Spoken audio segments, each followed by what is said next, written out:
may araw ka rin. Out of order. If it is not included in the agenda, you are out of order. Mr. Chair, Sandali no, lang, no, patapusin wait, mo kasi order, ako eh. order. I what- still have the floor. No, I'm trying to get your time because I am the chairman. What I wanted to Sige, explain. if that is Mr. what you want, sige. We respect each other. You have your own committees, and I'm following the rules. It's also right that we debate on something, but when the chairman is speaking, respect the chairman, please. Natin na parang may mali doon sa trabaho ng pulis eh. Ako po, Mr. Chair, dating pulis din. I love PNP. And very clear naman, sinaktan yung si Miss Pilomena. Pilomena. Ayaw ko naman sabihin na napakahina ng investigator, Mr. Chair. Kasi pag ikaw ay investigator, dedicated ka sa trabaho mo, lahat ng pwede mong itatanong mo. At lahat ng totoo, ire-reflect mo sa report. Without bias. Kasi may dedikasyon ka. So, Mr. Chair, pwede bang malaman ilang taon na po ba yung investigator natin as investigator? Mr. Chair? 6 years na po, Your Honor. 6 years. And you are criminologist. Yes, Your Honor. And graduate ka ng investigation course. Yes, Your Honor. Yes, of course. So ayaw kong isipin na napakahina mo eh. Ibig sabihin, Mr. Chair, kahit patrolman, criminologist, graduate ng investigation course, kung may dedikasyon sa public service, i-reflect lahat dyan yung makita niya eh. Yun yung trabaho ng investigator eh. So, Mr. Chair, may nakikita po kasi akong hindi tama eh. So, if I may suggest, if I may manifest, Mr. Chair, pwede po bang ma-invite natin for the next hearing ang Provincial Chief ng Internal Affairs Service ng Quezon Province, Mr. Chair? Mr. Chair. What's the pleasure of the good gentleman from Party List Pwede One po Rider? ba, Mr. Chair, ma-invite natin ang Provincial Chief ng Internal Affairs Service ng Quezon PPO for the next hearing, Yes, Mr. we Chair? will be inviting the IAS of the Region 4, PPO, Mr. the provincial. Quezon PPO. Yes, Yes, Mr. provincial. Yes. PO. Yes. So, Comsec, you are directed to invite that person. Mr. Chair, along that line, may tatanong lang ako kay Comsec. Check. Comsec. I remember nung first hearing natin, tinanong natin sa PNP kung maaari ba nilang isubmit yung list ng mga personnels na nakapag-submit po ba ang PNP, Comsec? For the personnel deployed, sir, during the October 30 BSKE, yes, sir. Yes, sir. What about the list of Intel officers and Intel agents? Were they able to comply? No, Your Honor. Can I request or ask the PNP, why did you not comply with this request from the committee? We have a Your Honor, we have a copy last meeting. Hindi lang po mga namin nayabot, pero yun po yung hawak namin ng mga book-binded na document. Yun po yung listahan. May apology po, hindi ko po nayabot kasi hindi naman po tinanong. Dala nyo rin PD right now? Pero, Dala nyo right now? naiwanan na po, Your Honor. Pero pwede ko pong ipapahabol ko ngayon kasi nakarili naman po siya. Okay, sige. Please do so, PD. Sige, Mr. Chair. yes, Congresswoman Yes. Matibag, please. Mr. Chair, I have here a letter from, it's a deputization letter that coming from Honorable Julian Jamberon, the Deputy Majority Leader, that I am being deputized to hear and participate here in the Committee on Public Order and Safety in the Bill filed by our Honorable J.J. Suarez, as this is the same bill that I have filed also, which is also happening in my district. I would like to get the permission of the body, Mr. Chair, that I'd be allowed by our members to be part of this committee because, Mr. Chair, I'm thinking, this is the last day of our session for today. And Mr. Chair, if you have heard my privileged speech, pinagbabawalan ako ng PNP namin sa San Pedro na magkaroon ng security from the PNP. It happened also na merong one time na nagsunod sa akin na police just because nakita ako sa fiesta. And then, Mr. Chair, the following day, na-relieve na siya sa Binyan.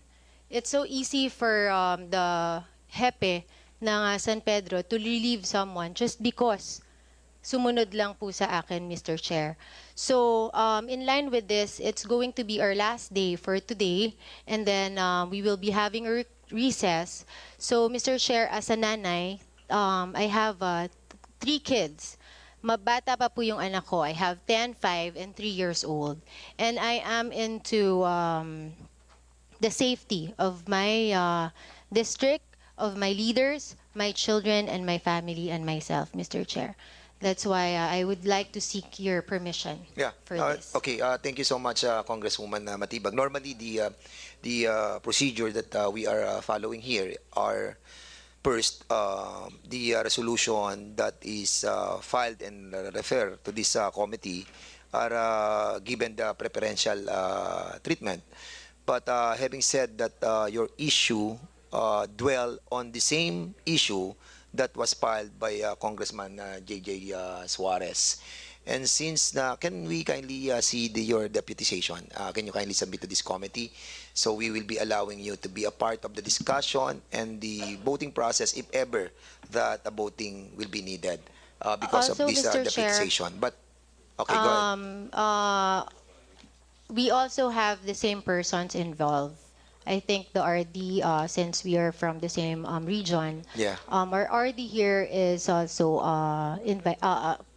is part of our investigation. And in that case, we will be asking the body, if your manifestation of trying to include that same issue in relation to the resolution that was filed by Deputy Speaker J.J. Suarez to be laid on this committee. So, what's the pleasure of the body? So there is a manifestation of our good congresswoman from First District that her issue on her privileged speech be a part of the discussion of the resolution of Congressman J.J. Suarez. So that's the issue that we have to settle. Chairman, Yes, sir. Mr. Chairman, just to clear things, with regards to deputization of Congresswoman Matibag, Please sit down, Congressman wala na, Paduano, please. problema, kumakain ako, bigla kang humirit. Yeah. Chairman, thank you. Chairman Akop, thank you. Maraming utang to kay Chairman Akop. Anyway, Mr. Chairman, with regards to the deputization Order, of, please. Okay, go ahead. Congresswoman Matibag, of course, it's the right of the Deputy Majority Leader to deputize. Now, he has all the authority and the right, especially during voting. Now, with regards to the issue being raised by Congresswoman Matibag on her privileged speech, am I correct? Privileged speech? Yes, Mr. Chair. That is not a resolution. That is not a reso filed by you. Privileged speech. Now, unless otherwise, Mr. Chairman, the privileged speech of the Honorable Matibag was referred to this committee. It was, sorry. Yes, as a matter of fact, it was referred we already. can. So there's no need, Mr. Chairman, to discuss about it because... No, we are not going to discuss it. The No. manifestation of Congresswoman Matibag I know. is to allow this body to tackle that on the next hearing. Not now. Yun ang kanyang manifestation eh. ano ba yung, kailan ba yung privilege speech mo? Anday, ano, yung referral sa public, public It was audience? referred, Mr. Chair, last week. Last right, week. Comsec? We have 5-day rule, under the rules, we have 5-day rule. May I So, remind, that- wait. May I tapos- remind the gentleman that you are, please address the chairman, please. Anyway, napaka-stricto tong chairman na to. Anyway, sa sunod sa akin, may araw ka rin.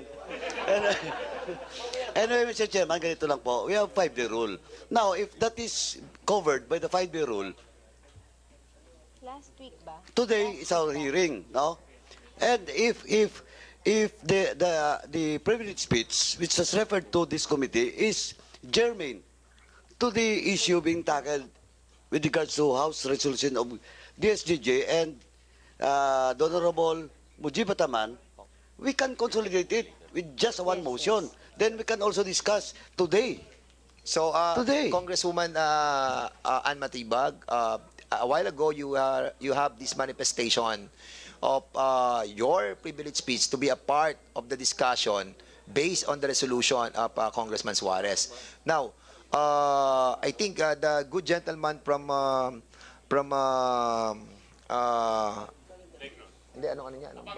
Party. Abang Lingkod Party List wanted you to have a motion for this committee to act on it.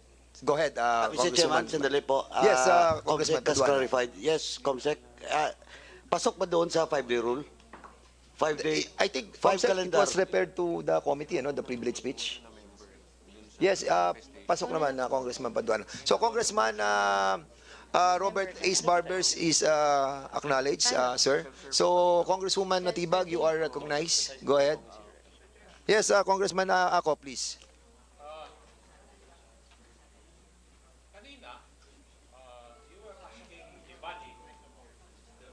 You were asking the body kung itatackle natin. Tapos ngayon, nakapag-rule ka na without asking the body. I think that is whimsical and arbitrary, Mr. Chair. No, Chairman Ako, hindi Yes, po. I still have the floor. I Sige, think. go ahead. Oh. There is such a thing as out of order. If it is not included in the agenda, even in the floor, and if you tackle that, you are out of order. Mr. Chair, Congressman Akop, we will not be tackling that resolution right now. That's the reason why I'm Hindi ko asking. naman sinasabi. Sandali lang. No, no, Patapusin wait. mo kasi Order, ako order. I What- still have the floor. No, I'm trying to get your time because I am the chairman. What I wanted to Sige, explain. if that is what you want, sige. Mr. Chairman, what I'm trying to point out is that a while ago, Congresswoman Matibag was implying through her manifestation that he wanted to include her privilege speech on the discussion of the resolution. But I tried to put it into the floor by having the body to act on it. But we will not be discussing the merit of the privilege speech right now. What I'm trying to say with the indulgence of Congressman Akop is that the approval of the body that we will be including her privilege speech on the next hearing. No, Mr. Chairman, ganito lang po. Pa-recognize ka muna. Chairman. Before Can I be before I recognize you, Congressman Paduano, may I be allowed to acknowledge the presence of Congressman Ruel Peter Gonzaga. Now you are recognized. Thank you, Chairman. Mr. Chairman, ganito lang po. Sinabi ko, I have already established, if that privilege speech was referred to this committee, pasok dun sa 5-day rule natin, 5 calendar day rule, pwede talaga.